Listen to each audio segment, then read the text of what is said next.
Video like जरूर कर लीजिए और ऐसे वीडियो लगातार फ्री में पाने के लिए चैनल को तुरंत सब्सक्राइब कर लीजिए और बेल आइकन को जरूर टैप कर लीजिए ताकि आगे भी सारे वीडियो आपको मिलते रहे। यूट्यूब में फॉलो करते हैं तो प्लीज ये वाला फ्री टेलीग्राम चैनल जरूर ज्वाइन कर लीजिएगा। सारे नोटिफिकेशन सारे अपडेट यहीं पे आते हैं, ध्यान रखिए। सभी साथियों का बहुत बहुत स्वागत है। यूपीपीएससी 2025 का प्रीलिम्स फाइनली हो चुका है। डिटेल्ड एनालिसिस हम देने जा रहे हैं आपको सब्जेक्ट वाइज। इस पर्टिकुलर वीडियो में बात करेंगे इतिहास यानी कि हिस्ट्री की। और इतिहास में आपने प्रश्न देखे, कुछ बहुत ही इजी, कुछ मॉडरेट और कुछ डिफिकल्ट लेवल के प्रश्न यहाँ पर पूछे गए थे। इस तरीके से फॉर्मेट ज़्यादा बनाया गया, जैसे अभिकथन कांड वाले के लिए मैंने आगाह किया था आपको पढ़ाते समय ही कि अभिकथन कांड वाले कई सारे प्रश्न आपको एग्जाम में देखने को मिल सकते हैं। यहाँ पर प्रश्न पूछा गया था बाबर ने चगताई तुर्की भाषा में, तो जो कि बाबर की आत्मकथा या फिर जो उसकी पर्सनल डायरी थी वो लिखा था। अभिकथन एकदम सही है, लेकिन इसका कारण लिखा गया कि तुर्की मुगल दरबार की राजभाषा थी। ठीक है, तो ये यहाँ पे रॉन्ग हो गया, क्योंकि मुगल दरबार की राजभाषा क्या थी? फारसी थी। हम आपको बता चुके हैं मुगल दरबार की राजभाषा फारसी थी। और ये आप देख सकते हैं स्टडी फॉर सिविल सर्विसेज का जो नोट्स है, इसमें सारी चीजें गिवन रहती हैं। इस एकमात्र पिक से ये क्वेश्चन किया जा सकता था। तो हमारे नोट्स कंप्लीट कॉम्प्रिहेंसिव इसीलिए कहे जाते हैं। अगर हम यहाँ पर लिख देते तुर्की मुगलों की मातृभाषा थी, मुगलों की मातृ भाषा थी, ये अगर हम यहाँ पर लिख देते तब क्या हो जाता है इसका उत्तर? तो इसका उत्तर डी हो चुका होता, लेकिन अभी गिवन सवाल में आपका उत्तर हो जाएगा सी। आगे बढ़ेंगे हम लोग और जो इतिहास के प्रश्न पूछे गए वो देख लेते हैं हम लोग। आप लगातार देखेंगे हमेशा की तरह स्टडी फॉर सिविल सर्विस से, नोट्स से, वीडियोस से, टेस्ट सीरीज से, पेड क्विज से बाहर कोई भी प्रश्न नहीं था। इसमें कौन सी घटनाएं वर्ष 1911 में हुई थी? आपने शायद 2023 में प्रश्न देखा होगा।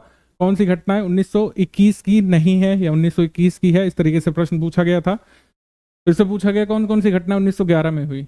बंगाल के विभाजन को एन्यूल जो किया गया था, एन्यूलमेंट ऑफ पार्टीशन ऑफ बंगाल, ये देखिए यहाँ पर लिखा हुआ है 1911 में हुआ था। बंगाल के विभाजन को दिल्ली दरबार में निरस्त किया गया था। ये लॉर्ड हार्डिंग द्वितीय के समय की घटना है।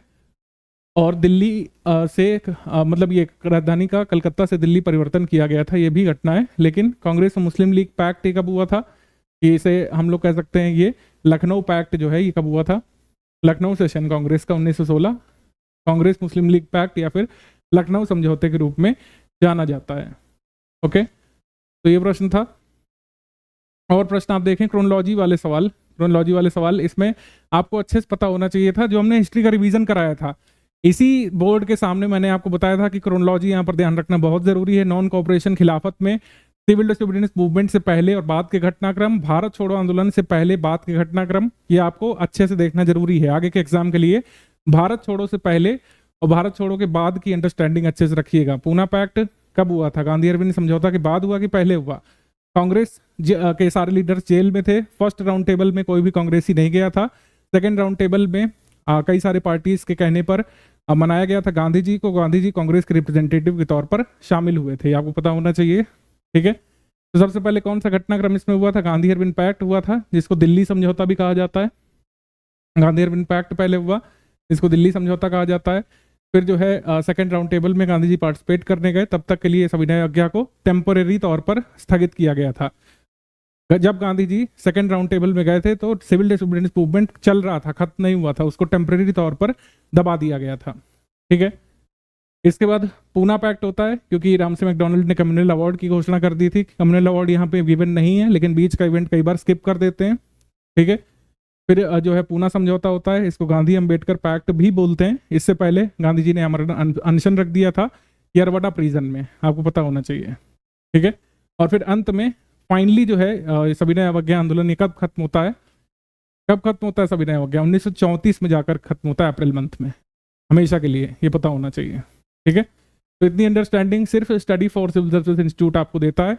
जिन भी पेड ग्रुप मेंबर्स ने मेरे वीडियोस देखे होंगे, जो कि हिस्ट्री में नहीं पढ़ाया पेड ग्रुप को, 2025 में 2026 में पढ़ा रहे हैं, आपने देखा होगा मैंने अटेंशन टू डिटेल्स इस हद तक रखा था कि आप छोटी छोटी चीज को भी मिस ना करें अपने एग्जाम में।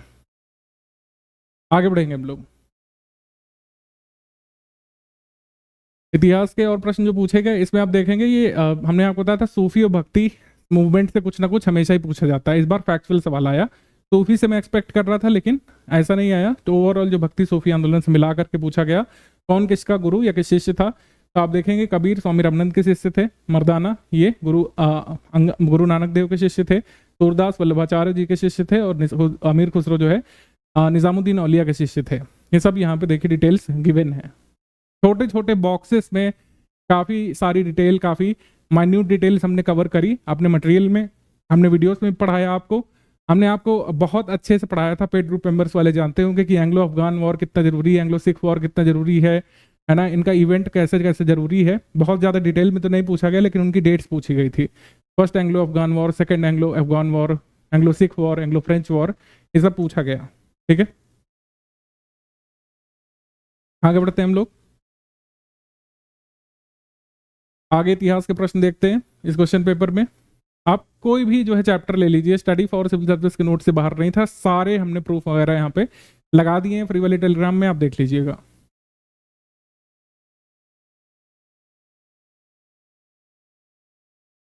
आगे बढ़ेंगे हम लोग। ये देखिए क्रोनोलॉजी वाले कई सारे सवाल इसमें पूछे गए थे। इसमें विद्रोह पूछे गए, पाबना विद्रोह, नील विद्रोह, ठीक है, कूका और सन्यासी रिबिलियन, इसमें पूछा गया। गिवन ऑप्शन के हिसाब से हमारा आंसर क्या बन जाएगा, डी यहाँ पे बन जाएगा। ठीक है, सन्यासी विद्रोह, नील विद्रोह, पाबना विद्रोह, कूका आंदोलन की डिटेल्स गिवन थी। वैसे देखिए कूका आंदोलन एक कह सकते हैं रिलीजियस मूवमेंट के रूप में शुरू हुआ था, 1840 से 1857 तक आगे बढ़ता है, लेकिन जब ये पॉलिटिकल मूवमेंट बन जाता है तब से हम इसकी डेट काउंट करते हैं। कूका मूवमेंट एक पॉलिटिकल मूवमेंट कब बना था, 1872 में। 1872 में कूका मूवमेंट एक पॉलिटिकल मूवमेंट यहाँ पर बना था। आंदोलन के नेता जब बदल गए थे इसमें। ठीक है, तो इस तरीके से इसका आंसर डी होगा। अगर कूका आंदोलन की डेट हम लोग जब ये एक रिलीजियस मूवमेंट था तब मान रहे हैं, तब ये डेट बदल जाएगी। ठीक है, तब ये 1840 हो जाएगी, उसके हिसाब से उत्तर भी बदल जाएगा। ऑफिशियल की में देखते हैं क्या होता है। ठीक है, इसमें दो इंटरप्रिटेशन है, आप ध्यान रखिएगा। आगे फिर ये युद्ध वगैरह जो मैंने बताए, सारे युद्धों को बहुत डिटेल में हमने एक्सप्लेन किया था, इसीलिए प्रथम एंग्लो मैसूर युद्ध, द्वितीय एंग्लो फ्रांसीसी युद्ध, प्रथम एंग्लो सिख युद्ध और प्रथम एंग्लो अफगान युद्ध, ये सब किस क्रम में हुए थे यहाँ पे लगाना था। तो इसका आंसर हो जाएगा 2143। प्रथम एंग्लो मैसूर युद्ध की अवधि है 1767 से 1769। द्वितीय एंग्लो फ्रांसीसी युद्ध की अवधि है एक्स-लैसापल की संधि के बाद 1749 से 1754 तक। प्रथम एंग्लो सिख वॉर ये हुआ था 45 से 46 तक, 1845-46, और प्रथम एंग्लो अफगान युद्ध हुआ था 1839 से 42 के बीच। ठीक है, ये सारे प्रूफ वगैरह यहाँ पे गिवन है, सब कुछ हमने आपको बताया इसमें। आगे बढ़ेंगे। इसमें देखिए अलाउद्दीन खिलजी के विजयी अभियानों के बारे में पूछा है। आई थिंक ये पहले भी आ चुका है ना। उसमें कुछ जो अभियान के जो खंड थे वो अलग दिए हुए थे, इसमें कुछ और गिवन है। इसमें रणथंभौर, जैसलमेर, वारंगल, चित्तौड़ इसमें पूछा है। ठीक है, तो सबसे पहला जो अलाउद्दीन का अभियान था ये था गुजरात अभियान, फिर जैसलमेर अभियान था, फिर रणथंभौर, फिर चित्तौड़, फिर मालवा, फिर जलौर, और फिर उसके दक्षिण अभियान देवागिरी, वारंगल, होयसाल और पांड्य राज पर जाकर के खत्म हुए थे तमिलनाडु रीजन में। तो हमारा आंसर क्या हो जाएगा इसमें, बी वाला हो जाएगा।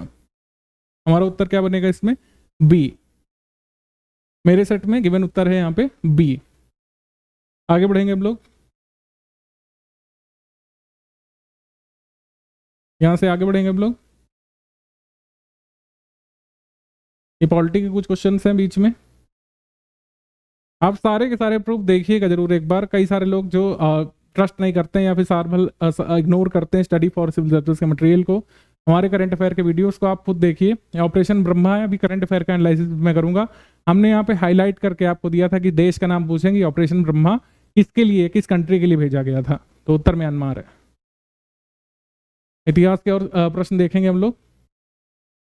ये यहाँ पे देखिए, अब ये प्रश्न गवर्नर जनरल वाइसरॉय के समय में महत्वपूर्ण काम जो हुआ था, Dalhousie doctrine of lapse, Lord Curzon, Bengal का विभाजन, विलियम बेंटिक, सती प्रथा का निषेध, लॉर्ड कॉर्नवालिस के समय में स्थायी बंदोबस्त। इतना तो आपको पता होना ही चाहिए। अगर बहुत माइन्यूट डिटेल नहीं पता है, लाइसेंसिंग रेगुलेशन किसके समय में आया, हो सकता है आप मिस कर दें, लेकिन ये बेसिक तो पता होना ही चाहिए।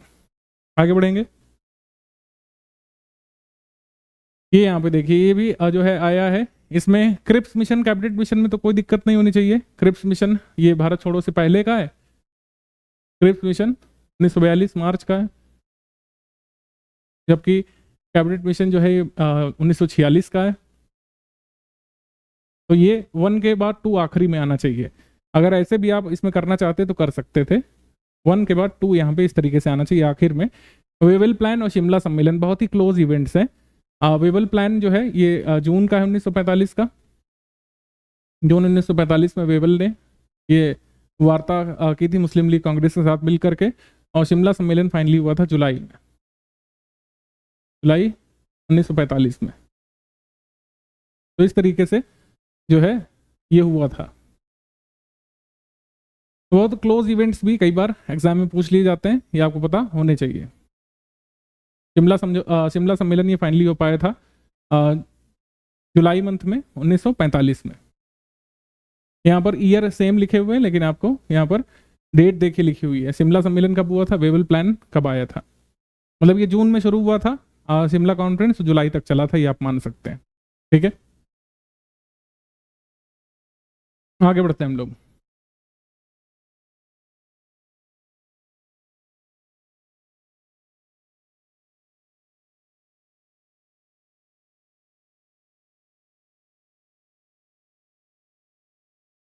ये भी हमारा जो कह सकते हैं इतिहास का ही प्रश्न है। कालिदास की रचनाएं कौन सी नहीं है, इसमें पूछा है। तो मेघदूतम, रघुवंशम और अभिज्ञान शाकुंतलम, ये कालिदास की रचनाएं हैं।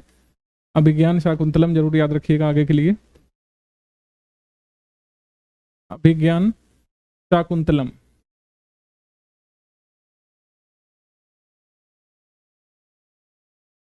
ठीक है। और श्रृंगार शतक की किसकी, भर्तृहरि की किताब है, भर्तृहरि। ठीक है, तो हमारा आंसर क्या हो जाएगा इसमें, बी, यानी केवल 3 नहीं है। आप देखेंगे इस साल कुछ अजीब सा काम किया गया है कि कई बार एक ही उत्तर सही है, लेकिन जानबूझ करके 4-5 ऑप्शन दिए गए थे आपको कंफ्यूज करने के लिए। लेकिन आपको कंफ्यूज नहीं होना था अगर आप अच्छी प्रैक्टिस करके जाते हैं। इस प्रश्न को देखिए, ये भी हमारे नोट्स में गिवन है, इसका स्क्रीनशॉट मैंने लगाया है। बुलंद दरवाजा ये फतेहपुर सीकरी में मुगल एम्परर अकबर ने बनवाया था। ये किसी भी छोटी मोटी किताब में आपको मिल जाएगा। लेकिन इसका कारण क्या था, इसका कारण ये था कि गुजरात विजय की थी अकबर ने। ठीक है, गुजरात की विजय अकबर ने की थी, इस वजह से इसको बनवाया था। तो ये आर यहाँ पे गलत हो जाएगा। A is true, R is false. A सही है लेकिन आर गलत है, कारण गलत है। तो ये आपको पता होना चाहिए था। आगे बढ़ते हैं, इतिहास के सारे प्रश्न इसमें हम लोग देखेंगे।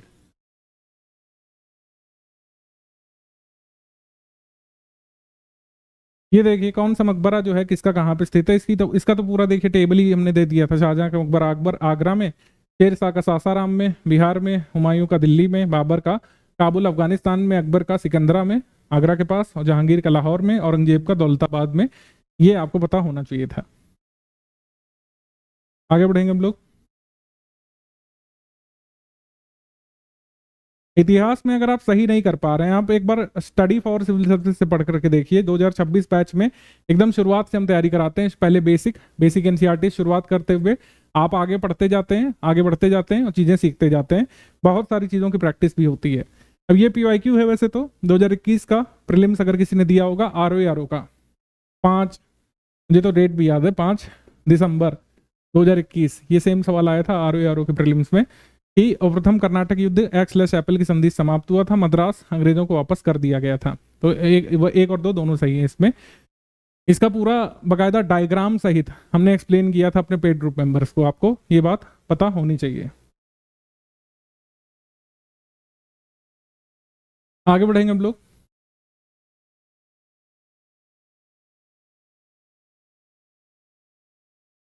ये देखिए आप, फजल अली कमीशन के सदस्य कौन थे, वैसे तो ये पॉलिटी का ही क्वेश्चन है।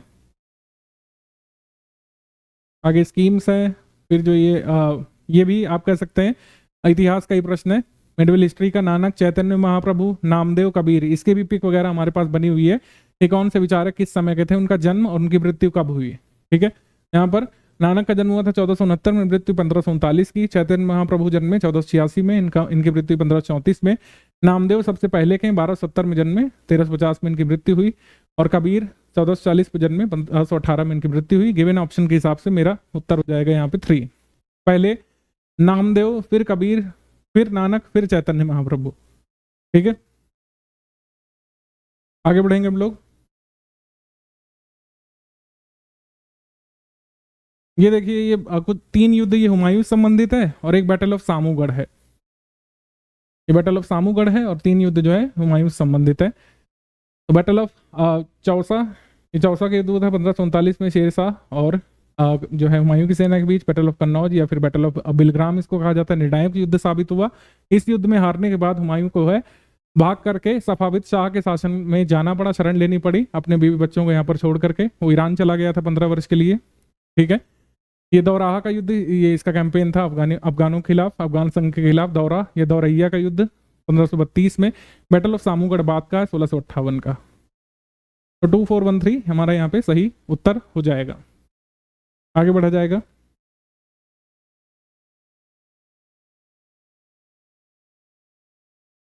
कुछ योजनाएं हैं, योजनाओं में भी क्रोनोलॉजी है, आपको ईयर वगैरह काफी सारे याद रखने पड़ेंगे बेटा, तभी यहाँ पर प्रैक्टिस पे फोकस करिए। ज्यादा से ज्यादा जब आप प्रश्न सॉल्व करेंगे, मान लीजिए 4 योजनाएं हैं, मान लीजिए इंडिविजुअली आपने सॉल्व किया होता कि कौन सी योजना कब आई थी, ठीक है, कौन सी योजना के क्या पोस्टुलेट्स थी, कौन किसके बाद योजना आई, ऐसे प्रश्न अगर आपने हमारी पेड क्विज से सॉल्व किए होते तो इसको भी कर सकते थे आप। आगे बढ़ा जाएगा। ये देखिए प्रश्न, ये पुस्तक लेखक का है, सारी पुस्तक लेखक गिवन है। क्षेमेंद्र के जितने भी यहाँ पर पुस्तकें हैं महत्वपूर्ण वो हमने ले ली हैं। क्षेमेंद्र की महत्वपूर्ण पुस्तक जो आज पूछी गई वो बहुत बेसिक वाली पूछी गई, बृहत कथा मंजरी, रामायण मंजरी भी इन्होंने लिखी है, कला विलास, सुव्रत तिलक, अवदान कल्पलता और समय मात्र का, ये सब इनकी रचनाएं हैं। ठीक है, और जयदेव ने लिखी है प्रसन्न राघव, गीत गोविंद, और क्षेमेंद्र ने लिखी है बृहत कथा मंजरी, और सोमदेव की है कथा सरित सागर। ठीक है, वही यहाँ पे गिवन है, सोमदेव की है यहाँ पे कथा सरित सागर और क्षेमेंद्र की है बृहत कथा मंजरी। ये आपको पता होना चाहिए था, ये नोट्स में गिवन है उसी लाइन में। उत्तर प्रदेश के इंदुस वैली साइट हर बार एक सवाल एक बार छोड़ करके आता है, यानी कि अगली साल उत्तर प्रदेश में कौन सा हड़प्पन साइट है ये नहीं आएगा, लेकिन नेक्स्ट टाइम आएगा 2027 में पॉसिबली। तो ये पैटर्न ध्यान रखिएगा।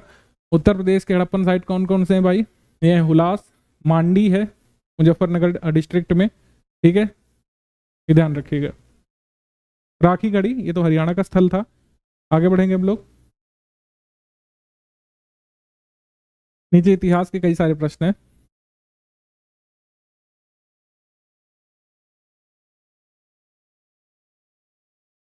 ये प्रश्न आप देखिए, ये जो हमने आपको रिवीजन कराया था ना, सल्तनत काल में जो भू राजस्व प्रणाली की प्रथा थी, मुगल काल में मनसबदारी सिस्टम पर काफी स्ट्रेस किया था, वो नहीं आया, लेकिन सल्तनत प्रशासन से पूछा गया। ये बहुत बेसिक सा सवाल था, अगर आपने एनसीईआरटी पढ़ी है तो उसमें गिवन है। जो सल्तनत काल की टेरिटरीज है उनको खालसा और जागीर में विभक्त किया जाता था, ये सही है। जागीरों को जनरली एकता नाम से जाना जाता था। ठीक है, जागीरदारी सिस्टम वैसे तो मुगल काल में पॉपुलर था, लेकिन खालसा और जागीर में भूमि विभक्त की गई थी।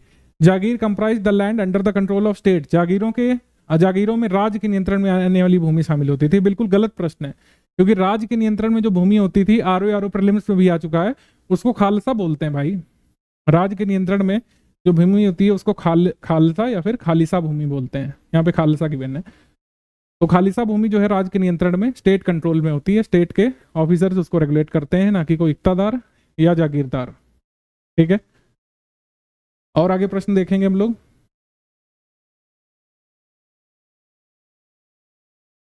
नेशनल इंटीग्रेशन काउंसिल वैसे पॉलिटी का है, लेकिन आपको पता होना चाहिए नेशनल इंटीग्रेशन काउंसिल की स्थापना नेहरू जी के समय हुई थी, कम्युनलिज्म वगैरह से फाइट करने के लिए। ये पॉवर्टी में भी क्रोनोलॉजी पूछी है, क्रोनोलॉजी कई सारी जगह पर डेट्स पूछी जाएंगी आपसे। ये जो सवाल है मुझे नहीं लगता इसको एक्सप्लेन भी करने की जरूरत है। अगर किसी ने 4 पन्ने की चौपतिया से भी इतिहास पढ़ा है तो उसमें इन बौद्ध संगतियों के बारे में जरूर दिया रहता है। पहली वाली जो है हमेशा राजगृह में होगी, और आखिर वाली जो है कुंडल वन या कुंडल वन में कश्मीर में होगी कनिष्क के समय। तो आंसर यहाँ पे सी हो जाएगा, 2143 हमारा सही उत्तर है। ठीक है, आगे जो प्रश्न बच रहे हैं इतिहास के हम देख लेते हैं इस पेपर में।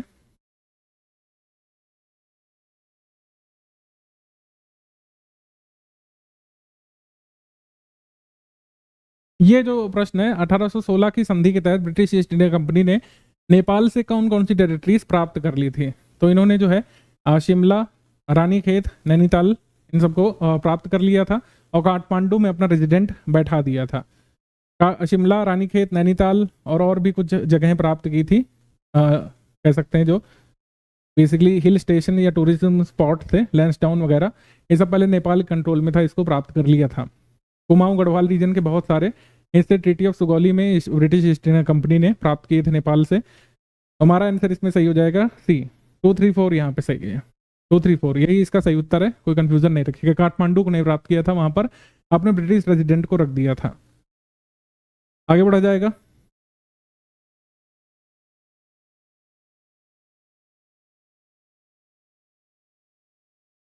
आगे बढ़ेंगे हम लोग।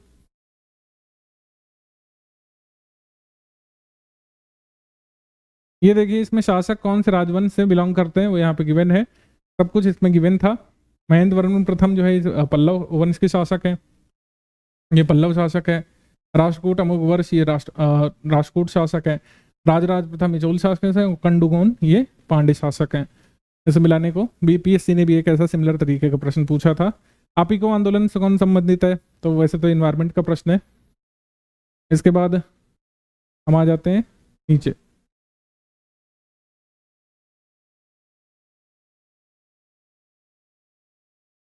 इसमें देखिए कालक्रम में व्यवस्थित करने के लिए लिखा है, अवध का एक्विजिशन किया गया था अंग्रेजों के द्वारा कुप्रशासन का आरोप लगा करके, कब?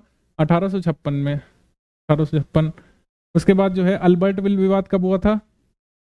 1883-84 में, 1883 में जब अल्बर्ट विल लाया गया था। नील विद्रोह 1859-60 का है, 1859-60 का है। उसके बाद है सेकेंड एंग्लो अफगान वॉर, इसकी डेट है 1878-80। हमारा उत्तर यहाँ पर ए हो जाएगा, ए। आगे बढ़ेंगे हम लोग।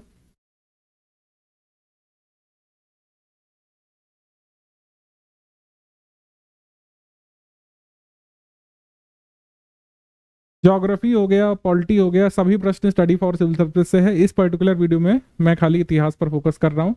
ये आप देखिए केसरी फिल्म जो आई थी अक्षय कुमार की, अगर आपको याद हो करंट अफेयर में, हिस्ट्री में तो ये फैक्ट है ही, लेकिन करंट अफेयर में हमने बाकायदा चित्तूर शंकरन नायर की बायोग्राफी डिस्कस की थी, उनके बारे में 10-15 पॉइंट मैंने डिस्कस किए थे और आपसे कहा था एग्जाम में आ सकता है। वही देखिए यहाँ पे गिवन है। चित्तूर शंकरन नायर मद्रास में प्रेसिडेंसी कॉलेज से स्नातक की उपाधि उन्होंने प्राप्त की थी। और जो अन्य महत्वपूर्ण तथ्य हैं, शिक्षा सुधारों में वायसराय की कार्यकारी परिषद में सदस्य के रूप में नियुक्त हुए थे। 1919 में जलियांवाला बाग कांड के विरोध में उन्होंने इस्तीफा दे दिया था। हमारा उत्तर यहाँ पर क्या हो जाएगा? सी, शंकरन नायर ने वायसराय की कार्यकारिणी परिषद से इस्तीफा दिया था। ये करंट अफेयर में है, इतिहास में भी है, लेकिन मैं आपको रिमाइंड करा रहा हूँ कि जब भी कोई इवेंट होता है, जैसे अक्षय कुमार जी की केसरी पिक्चर आई, तो मैंने कहा था इस फिगर को आप जरूर डिस्कस कर लीजिएगा, आगे भी आ सकता है। आगे बढ़ेंगे हम लोग।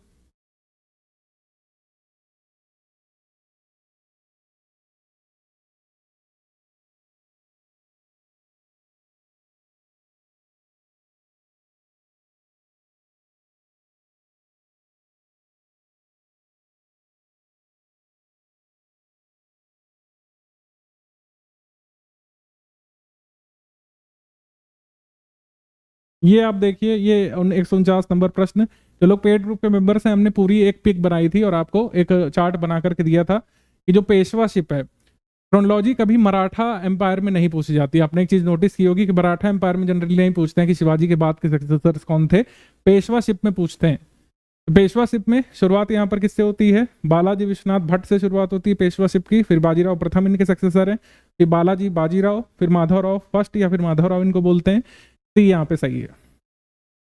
ये कई बार आ चुका है, लास्ट ईयर भी आया था पेशवाशिप से, उससे लास्ट ईयर भी आया था, मैंने आपको इसी वजह से चार्ट बना करके दे दिया था। तो इस तरीके से इतिहास के प्रश्न हमारे खत्म होते हैं।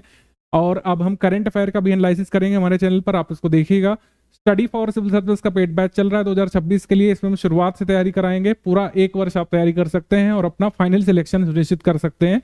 फाइनल सिलेक्शन का मतलब है कि आप अपना प्रीलिम्स में जो है चयनित होना सुनिश्चित कर सकते हैं, कट ऑफ निकालना सुनिश्चित कर सकते हैं हमारे पेड बैच में आकर के।